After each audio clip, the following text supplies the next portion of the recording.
మన తెలుగు సినిమాలు ఒక పుస్తకమైతే అందులో తనకంటూ ఒక ప్రత్యేకమైన పేజీని క్రియేట్ చేసుకున్నారు నిర్మలమ్మ గారు.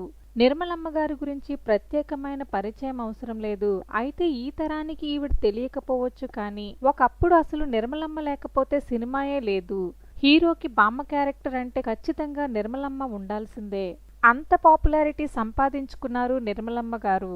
ఆనాటి తరం హీరోల నుంచి నేటి తరం స్టార్ల వరకు అందరితో కలిసి సినిమాలు చేశారు. అంతేనా, వందల్లో కాదు, ఏకంగా 1000కి పైగా సినిమాల్లో నటించి తిరుగులేని నటిగా పేరు తెచ్చుకున్నారు నిర్మలమ్మ గారు.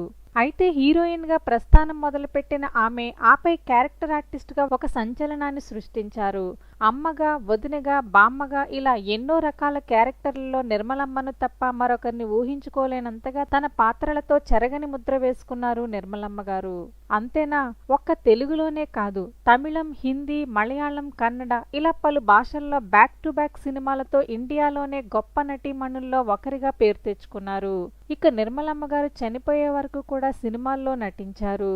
కేవలం నటిగా మాత్రమే కాదు, నిర్మాతగాను నిర్మలమ్మ పనిచేశారు. రాజేంద్ర ప్రసాద్ హీరోగా నటించిన చలాకీ మొగుడు, చాదస్తపు పెళ్లం వంటి సినిమాలు నిర్మించింది. చివరగా నిర్మలమ్మ ఎస్వి కృష్ణారెడ్డి దర్శకత్వంలో వచ్చిన ప్రేమ స్వాగతం సినిమాలో నటించారు.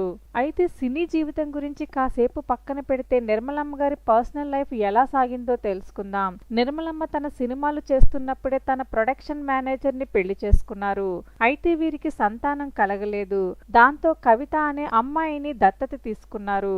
అల్లారు ముద్దుగా పెంచి పెళ్లి కూడా చేశారు. ఈమెకి ఒక కొడుకు ఉన్నాడు. ఆయన పేరు విజయ్ మదాల. అయితే 1000కి పైగా సినిమాల్లో నటించిన నిర్మలమ్మ గారి మనవడు కూడా నటుడే. ఆయన గురించి కొన్ని ఇంట్రెస్టింగ్ విషయాలు ఇప్పుడు మనం తెలుసుకుందాం.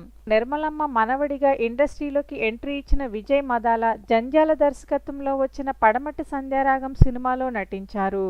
విజయశాంతి హీరోయిన్ గా నటించిన ఈ సినిమా కమర్షియల్ గా మంచి విజయమే సాధించింది. అయితే ఈ విజయ్ మదాల పుట్టి పెరిగిందంతా అమెరికాలో అవడంతో తెలుగులో ఉచ్చారణ సరిగ్గా రాలేదు. దాంతో తెలుగులో మరో సినిమాలో కనిపించే ప్రయత్నం చేయలేదు విజయ్. మరి 1000కి పైగా సినిమాల్లో నటించి అందరినీ ఆకట్టుకున్న నిర్మలమ్మ గారిపై మీ అభిప్రాయాలను కామెంట్ చేయండి. వీడియో నచ్చినట్లయితే లైక్ చేయండి. ఛానల్ని సబ్స్క్రైబ్ చేసుకోవడం మర్చిపోకండి.